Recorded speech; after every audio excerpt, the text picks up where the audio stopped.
സ്റ്റേഷനല്ലേ? അല്ല, ചായക്കടയാ. അല്ല കുട്ടി, ഏത് നമ്പറിലേക്കാ വിളിച്ചത്? ഞാൻ ഫയർ സ്റ്റേഷനോട്ടേക്കാണല്ലോ വിളിച്ചത്. അപ്പൊ അവിടുന്ന് തന്നെയല്ലേ സംസാരിക്കുള്ളൂ. വേഗം കാര്യം പറയൂ.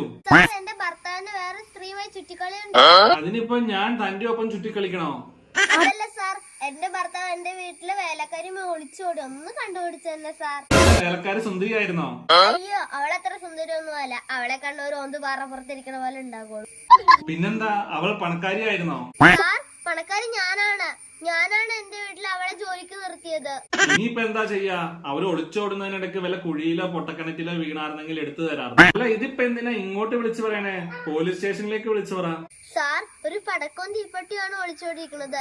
എപ്പ വേണമെങ്കിലും ഒരു തീപിടുത്തം പ്രതീക്ഷിക്കാം. സാർ, പോലീസിലൊക്കെ അറിയിച്ചാൽ കേസാവും. നാട്ടുകാരൊക്കെ അറിയും. അതിന്റെ നാണക്കേട് എനിക്കല്ലേ സാർ. ഇവിടെ എപ്പോഴാ ഈ മഴയത്ത് റോട്ടിൽ മരം വീഴുക, കിണറ്റിൽ ആനയോ മാനോ ചാടണമെന്ന് അറിയാതിരിക്കുക. അപ്പോഴാണ് കുട്ടിയുടെ ഭർത്താവ് ഒളിച്ചോടിയ കേസ്. സാർ, എന്റെ അഭിമാനം. കുട്ടി ഒരു കാര്യം ചെയ്യ്, ഒരു വേലക്കാരന്റെ ഒപ്പം കുട്ടി ഒളിച്ചോട്. അപ്പൊ സമാസമായില്ലേ?